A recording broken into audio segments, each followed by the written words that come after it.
This is Pod Strangely Warmed, a place where we tell the good Methodist story, where we have conversations that invite followers of Jesus to seek after that loving, just, and free world that God imagines for us all, and have a little fun along the way.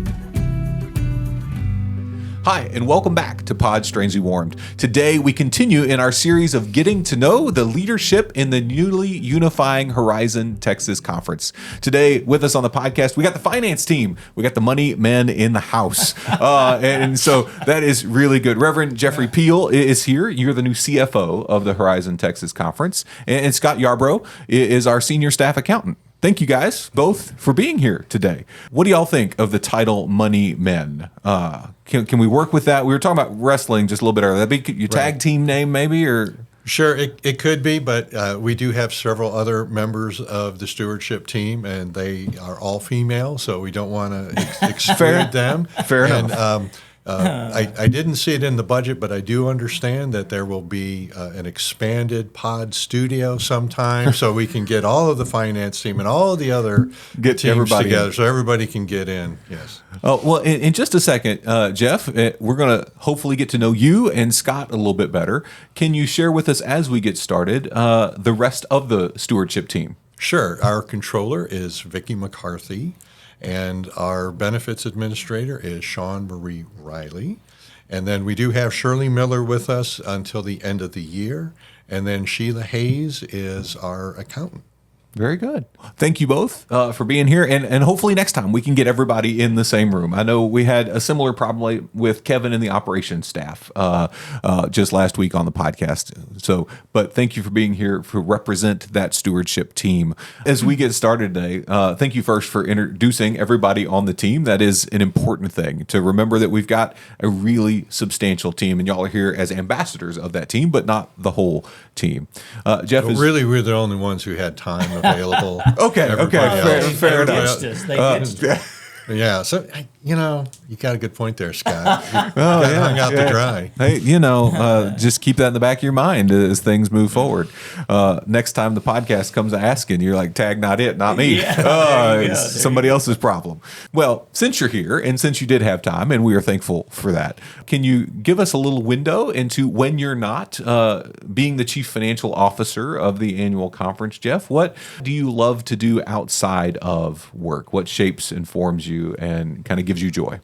Well, probably the one item that consumes most of my time is time with my wife and our 3-year-old son. And I want to be a very present father. And so a lot of times I'm getting up early to get into work, to be there for pickup from daycare and to spend the evening with him and with Sylvia, my wife, who's also an elder. Very good. Now, Jeff, you were sharing with me before we started recording, you got some pretty hot takes on CoComelon as a TV product. Just quick, because we don't have a big CoComelon audience here, but thumbs up, thumbs down. Definitely a thumbs up. I mean, I'm entertained enough, and our son has been watching it long enough that we can ask who is that, and he knows their names, and he's learned a lot of songs from them. So I think it's very helpful for his development. Very good, very good. Our 3-year-old has a very similar experience with CoComelon, and so there are moments where I loved your line, entertaining enough, right? It's got its limits, but that's okay. Scott, tell us a little bit about what gives you joy when you're outside of the office and not keeping track of all of the numbers and doing all the accounting things. Well, it's a little different this week because my daughter and her husband and my granddaughter are in town. Oh, very good. So I get to hang out with my granddaughter and do family stuff. Normally, my wife and I walk at nights and hang out some together. And I love to go golf. So some days I'll head from here and try to catch 9 holes or play around or something like that. But I don't get to do that all the time, but I love to play when I can.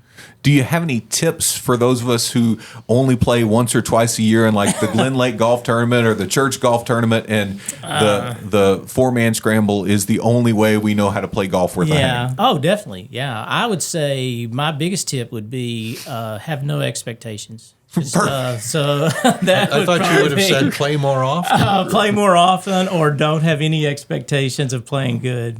Actually, don't have any expectations of playing good, whether you play often or not. Having no Golf's expectations. just a hard game.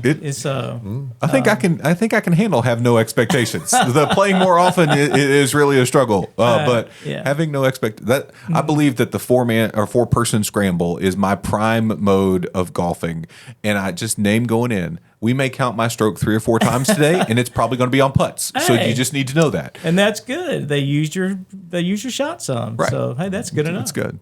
Very good. Scott, you mentioned golf. You're wearing your PGA half zip, and you've brought with us is kind of golf themed. Tell us what you've brought with us. I brought a card that my daughter gave me for Father's Day or Grandfather's Day. It just talks about me being the best grandpa, and but also my golf not being up to par. Okay. So that pretty much sums me up. Well, I'm pretty good with family stuff, but I'm so-so at golf stuff. I do always try to dress so that if a spontaneous round of golf breaks out, that I'm ready for You're ready to go? And I'm ready today. You know, if something breaks out, if we ditch the podcast, I'm ready to go. Have you thought of doing the podcast from a golf course? Oh, well, that's an idea. We haven't, but we could. I think we could. Now, Dustin might kill us if we tried to do that because the technical requirements of that. But I'm game. And frankly, I'd much rather do the man on the street thing from the golf course than, So annual conference next year. We need to work something out to where we can, or maybe clergy retreat or something where we can work that out. Scott, I think you got your priorities right? Okay, if you're going to choose between being a good golfer and being a good grandpa, let's be a good grandpa and a so-so golfer. Well, I try to keep them straight, family, golf, and then, maybe accounting and God after that. Okay. Something like that. Well, we might work on those last two. I mean, I love the accounting piece. Let's flip those last two, but that's okay.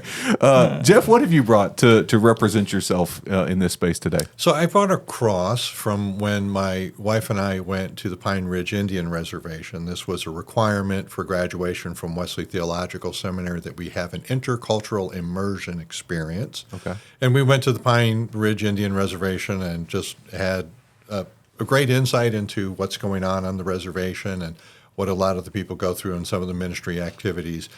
Probably one of the more surprising aspects was how creative so many people are on the Indian reservation. And they offer a number of items for sale, and I saw this cross, and I just loved the colors, and I just loved the simplicity of it, and just thought that this would just be really something for me to carry and remember about my experience on the Pine Ridge Indian Reservation. Very, very good. It draws you back to that moment of beauty and creativity, and very good. Well, how do you, when you talk about creativity, right? It's something that we all possess, and I think one of the stereotypes of non-finance folks of finance folks might be that creativity may not be the strong suit, and there's some ways in which, Scott, we don't want creative accounting, right? We want clear and fundamental accounting. But how do you express creativity in your life day by day? Well, it may not be day by day, but when I have the moments, I would say kind of my mental escape, although I haven't been able to get to it in a while, is to go in the garage and get on the wood lathe and very good. Make things. I'm still learning, and I haven't been able to be on the wood lathe since I received notice that I was going to be reappointed a year and a half ago. But I still have hopes that I will get that set up. Like to be creative in the kitchen and make food for my wife or desserts to share, those kinds of things. And I have not done it in a long time, but photography is also a place that I spend a lot of time. Very good, very good. And we were talking before we recorded, barbecue is one of those places for you too. So know that I'm making this known publicly in part so that as we gather for annual conference at different points in time, we might all eat well together, and count me in as somebody help you out in the midst of that. But I would love that opportunity. Jeff loves a challenge, and so if I had the help and all the rigging and everything, I would be more than up for that challenge. Let's do it. If you need practice beforehand, and we need to test something out or something, I'm happy to help test out anything. Well, I appreciate you're always stepping forward for those kinds of things. Always. Scott, what does creativity look like for you? In the same way, I love to do woodwork. My wife and I have a farm in Canton that we inherited, so we have an Airbnb there, and very good. We rebuilt it all, and my wife and I did all the work on it, and so that's a creative thing. We made every room different, and Oh, very good. Just try to make it look cool. And Very good. so that was fun. That's awesome. When you think about that, creativity is something we express outside of work. It's probably, as we joked earlier, not a creative accounting thing. Scott, what is it in your professional background as the conference is getting to know you that makes you the right guy to be the senior staff accountant for the newly forming conference? Well, I've done accounting for a long time. I have a degree in accounting, so those things prepared me. I worked at St. Paul in Abilene. So that was a neat trip to go there for the Unifying Conference, because I worked there as an accountant at St. Paul United Methodist for years. And so I understand the system, and I've been here for a couple of years and learned a lot from Greg and Tim and all the people before me. So I've got experience, and I'm ready to move on. So that's good. Well, very good. Very good. Jeff, you are an ordained elder, right? Your spouse is an ordained elder. You told us a little bit about a forming seminary experience.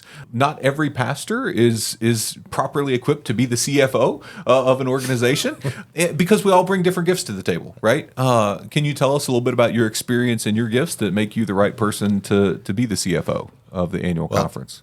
Obviously, I'm good at buffaloing people, and the personnel committee has made a horrible mistake.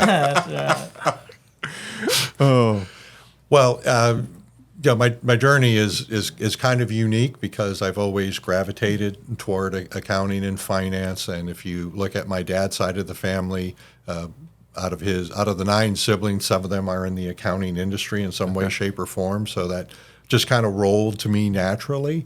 And just had that affinity, but went through school, got the degree in accounting, passed the CPA exam, worked at a small accounting firm, took a couple of years off to pursue my athletic career, and then came back and was able to get in with a major consultancy doing a lot of finance work. And that's where I really kind of fell into, I understand accounting. I wouldn't say it's my strength, but I know enough, and problem solving is really where I excel, is to be able to look at something, analyze it, and figure it out. And so I did that for my management consulting career, mainly to the federal government. Then I became a federal employee and did a lot of the same type of skills and policy development and policy opining, and did that. And through that, got the call to be an ordained elder. No one was more surprised than me, but responded. I say faithfully, not saying that I didn't have my moments of, Sure. Are you sure, God? But did that and came through. And when this position actually came open, my first response was, well, no, thank you. I'm not interested, because I'd done a lot of work at headquarters type organizations as a consultant and as an employee. And it's just like, you need a special kind of mindset to work in that. And I had 2 very close friends within the connection that I guess politely badgered me to keep considering it. And my wife said, Jeff, I will support you, whatever you decide. And I said, you are a great wife. And I came home one night and she read me the riot act. She said, you have to do this. And I said, where is this coming from? I thought you were supporting me. And she goes, and she's pursuing a doctorate of divinity from Duke University. And she goes, hey, all this work that we've done, people have to understand the gifts they have, and the gifts are needed. And she saw that in me and really said I needed to get serious about this. So I called the elder I interned under back in Virginia, and he said, well, Jeff, you've got to focus on hearing from God. And we had a great conversation and got me really focused on how to hear from God. And once I kind of cleared out my preconceptions and started to really hear from God, became very clear that I was being called into this role. And so I put my hat into the ring and had a number of interviews, and was surprised, but pleasantly so, to be offered the position. Very good. As you go into this work, I love that, hearing well from God was a part of the discernment process in saying yes to begin with, right? As y'all move together into this work of finance related to the annual conference, where does listening to God and seeking God's discernment and voice play into your day by day in the midst of living into the role, not just saying yes to it, but now living into it? Well, prayer is a big part. That's one of Bishop Sign's emphasis, that we are in prayer. I think what also is great is that as we work with the local churches and work with other conference staff, that they too are in prayer to, not only for us as people, but what is God's will for us? What is God's will as individuals? What is the will for us as a conference office? What is the will for our individual churches? What is our will as a denomination? And we lean into that. And I think when everybody brings that perspective to the table, we can really kind of get past a lot of the corporate politics that I was concerned about, having witnessed firsthand in my previous life. And we can really focus on the business of ministry to say, how do we make this happen? And what do we need to do? And so then that's where the finance team comes in, is that we try to help those calls and those hopes and expectations of God become a reality. Yeah, and we just try to make our decisions based on biblical principles. I mean, we try to be good stewards of the money. We try to be responsible for getting back to people when they call and ask questions, and we try to be helpful to churches and individuals so that we're good disciples. I mean, I think it plays a big part in everything we do, just because we want to be a good steward of God, just like everyone. Yeah. And the finance piece is a place where, I mean, y'all are literally the stewardship team, right? And so part of that call to stewardship is inherent within the name. Jeff, what does day by day the work of the finance team supporting the work of the annual conference look like? You said that, part of what you're trying to do is to help make that possible and help God's dreams come into being in our midst as an annual conference and in support of local churches. But what does that finance work and stewardship team work look like day by day, week by week? Right. Well, we're in this transition period of getting ready to formally launch the Horizon Texas Conference. And so we really have two tracks. So we have the day-to-day regular business of making sure that conference employees are paid, making sure vendors are paid, receiving apportionments, working with people on healthcare issues, all of those kinds of things. We continue to do that. And then where we are also doing is as we get ready for what the Horizon Texas functions as a financial and legal entity. And so I'm doing a lot of work with the unification attorneys, helping understand that. Part of my background is doing a lot of contract work and helping to do that, but also to setting up accounting systems. And even though we all have the same instance of our provider, it's like, well, we've got to create a fourth one for Horizon Texas. And it creates opportunities to go among the three conferences and say, well, what is your practice in this area? And one of the things I truly love about my team, and I neglected to include Dave Anderson, who is still the treasurer at Northwest Texas through the end of the year, we all come with a willingness to share, but more importantly, a willingness to listen. And we've had people like, gosh, we've done it this way and it's been pretty good, but your idea intrigues me. Tell me more. And so when you've got people who want to build it like that, I can say as a management consultant that is more than half the battle. And so people are very excited to do this. And I really give a lot of credit to Vicki McCarthy, our controller, and Scott helping to kind of get the financial system side of it ready to go. Sean Marie is working feverishly to make sure that because we've got open enrollment coming up, and we've got to do that through the legacy systems, but then we've got to transition over to what Horizon Texas is going to be in January.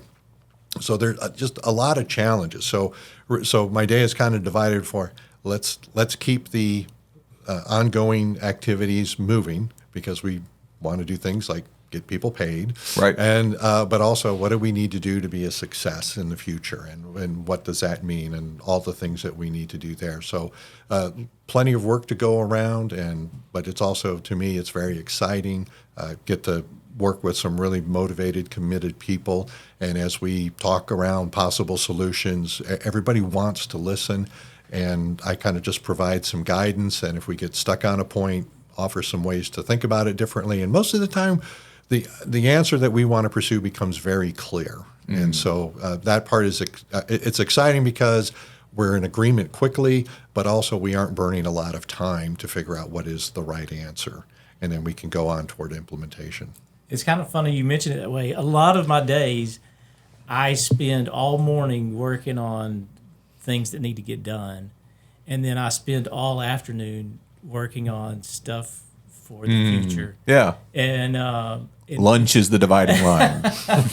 and I have lunch at my desk while I'm working on the future. But I've learned a lot. I've learned a lot from Dave and from Vicky and from Sheila just about the way things are done in different places and how we can try to combine those together and make it work. Yeah. That's good. Well, I think in all of the spaces of the annual conference, we're end of season where each legacy conference comes with a way of doing things, right, that worked and made sense largely in each context. But we've got the opportunity to say, all right, how do we take the best from each context and make it work well in service of something that may be even greater than what the three individual parts were to begin with. And so I'm really encouraged to hear that spirit that you name, right? I'm used to doing it this way, but I'm intrigued by your idea. Tell me more, right? That if all of us across all the spaces of the newly forming conference can embody that spirit, I think God will use that to make everything better. And I always tell them, I mean, the best way of doing it is the way we were doing it in the Central. But well, they don't always agree with that for some reason. I don't know, but it's really been good. That is good. That is good. Jeff, you mentioned the future, right? And part of what you're doing is building the future. If you look 5 years or a decade down the road, do you have kind of some vision as to what the work of the stewardship team might look like 5 to 10 years from now? What healthy stewardship might look like 5 to 10 years from now? Kind of what thing you're aiming for? Right. Well, I think one of the more easier items to measure that I have areas is I've got benefits, and that includes the health plans that we have for our clergy, but also the retirement plans for the clergy. And having seen some of the statistics, we have got serious work, as all of the conferences across the connection do, to improve both.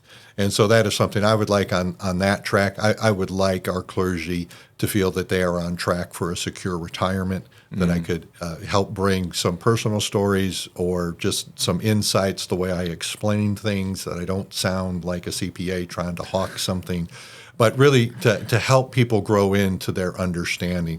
And same on the benefits side. Clergy generally are so concerned with caring for other people, they are very poor at caring for themselves. And that's why when you look at statistics, and it's not unique to our conference or United Methodism, but clergy generally have the poorest health among the professions.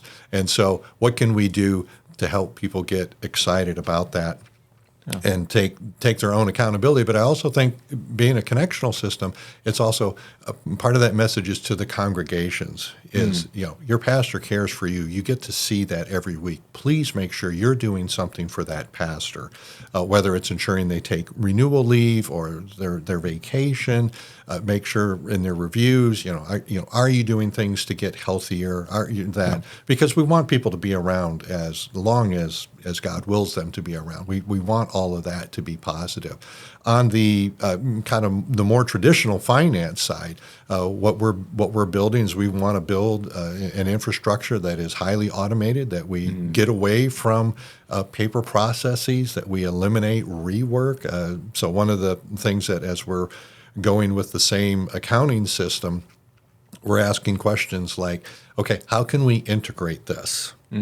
So, for example, we use an outside payroll service provider, and it works fine. It works well. But the question is, can we bring it in-house? Can we make some adjustments? Can we do that for a lower cost? And, can we get that integration so that it flows seamlessly into the accounting system? And a number of things like that, where I want to see my staff move to where, like, we're not doing data entry, that we are doing analysis, and that we're doing higher level skills that really help us. And with that, having budget information that's timely for the directors so that they understand what they're doing. It'd be a resource to local churches. I mean, we get some of that now, but just to deepen that connection, I think sometimes people see the conference as, well, that's that kind of building that's off somewhere, and I don't know what they do over there. But to sit there and say, hey, when we call, we get help. We get our questions answered. We get pointed in a better direction, and those kinds of things. So that's what I want to see, that people really see us as a resource. Very good. Scott, on your specific space, do you have any vision for what 5 years from now might look like? 10 years from now? More golf? More golf, definitely. I just want to be efficient. I think the more we can take money in efficiently and spend money out efficiently, the more we can spend time with people instead of spend time with money. The easier things will get. I think we want to make it easy on pastors. We want to make it easy on conference staff so that they don't have to worry about what we're doing. They don't have to spend time worrying about that. They can spend time being with others and doing what God has called them to do. And so we want to be as efficient as we can. So we're trying to set up systems so that we can do that. In payroll, like Jeff said, in accounts payable and accounts receivable, all of those things, we want to set them up so that they're run efficiently and as easy as possible for everyone. So that's our goal. Very good. Now, Scott, you mentioned a little bit earlier that you came to the Central Texas Conference from St. Paul in Abilene. We just had the Unifying Conference in Abilene, and we were at St. Paul for a number of events as a part of that. Can you share with us, each of you, a moment from that Unifying Conference that just captured your heart or your attention that kind of gave you hope, not just for where we are, but where we are going? I was surprised at the numbers. I didn't really think that we would fill the place up, but so when they brought everyone up on stage, when I looked out, I was like, man, it's really full out here. So that was one thing that was cool. I think probably if you said one moment, it was seeing Benji. He was the last pastor that I worked with at Abilene, and just the excitement of him being there, and we hugged each other, and we're like, whoa, what's going on? And now we're kind of back together again. Even though I was in the Central and he was in the Northwest, now we're all in the Horizon. And just the unification part of that was cool, and just to be a part of the whole thing. But that was probably the special moment to me, was seeing Benji. Very good. Very good. Jeff, did you have a moment that captured your heart or gave you hope? Well, I've had a lot of moments. I probably had more moments post-conference than there. Part of that was I was having to make some on-the-fly changes, so I wasn't in all of the sessions. But if I were to pick the one thing that kind of really touched me, and I wish I could have witnessed it firsthand, but after we passed the budget and somebody had pointed out that we had made an error, and so we had to include our full general church apportionment amount. So we're making these changes on the fly, and I just was touched by the grace that was extended me by the body, and people's willingness to listen and understand that, and really a lot less debate than I thought there would be, and a few questions which need to be clarified. So I thought that was really touching. And what I was told later is that after that vote, the bishop had said something along the lines that by us having the vote this way, it reaffirmed our connection as Methodist and sets a great tone as to launch as Horizon Texas Conference. So a lot of, so many people work so hard to get us to that point, and just to see the body affirm that work was very, very, it still gets to me a little bit. I think we were all surprised that they clapped and kind of gave That's you usually applause because I after was a leaving. budget. Oh, maybe that's what it was. I'm like, wow, Hey, he just did the budget and he got applause from it. Wow, that was surprising. Well, I think that's a reminder of the joy that's experienced right now, right? There's a real sense of hope. There's a real sense of possibility. There's an acknowledgement that there is change and that there will be hard work in the midst of that. But and I think that's important to remember, is that sometimes we can get so wrapped up in the money issue, and we say, like, money is tight and we want to be good stewards, and all of a sudden we're just becoming tense talking about it and saying, hey, we're focused on mission. And when we're focused on mission and we are prayerfully listening to God's call and God's direction for each of us, then all of a sudden that tense feeling we have goes away. Right. And we're able to give the way that God wants us to give. And I always, not that I preach about it that often, but when I do, when I talk about being a cheerful giver, is what that means. That like if you don't feel happy when you're sending your EFT or writing your check into offering plate, you got to check yourself on that. Because we want to be happy. And and I remember when I came to Christ late in life, and I remember when I got my little box of offering letters, and like I've been a Christian for 40 minutes, and I got my. They were efficient, but I had a very close relationship with the treasurer of that local church, and for many years. But I realized the importance of what it meant in terms of being a Christian and wanting to give. Yeah. And I remember that first Sunday when I had to write my check for the offering. Like I smiled because I had something to give, and I was on the track to give what I had pledged to give. And I still write out my checks, and I still smile when I do, because I know what it means. And I'm blessed that I have something to give, and I hope that it becomes a blessing to many others who benefit from those gifts. In the world of ministry where so many things are intangible, it's a tangible way to be a follower of Jesus, seeking after the loving, just, and free world that God imagines for us all. Jeff, thank you so much for your time today. Scott, thank you so much for your time today. And thank you for being with us today on Pod Strangely Warmed. Until next time, I'm Daniel Hawkins.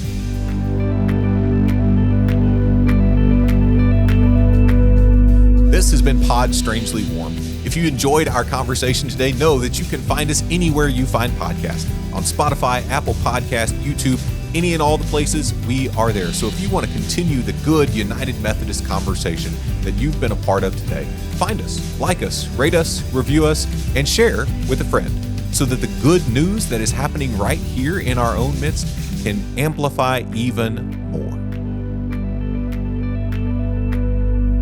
Painful? Bam. Not painful? I mean, I really prepared for this. I was ready. I was ready for barbecue discussion. I was ready for my sports teams. I mean, I feel like Joyce got to spend a lot of time on Michigan. I didn't say anything about the Horns, but hey, we beat Michigan. Come on.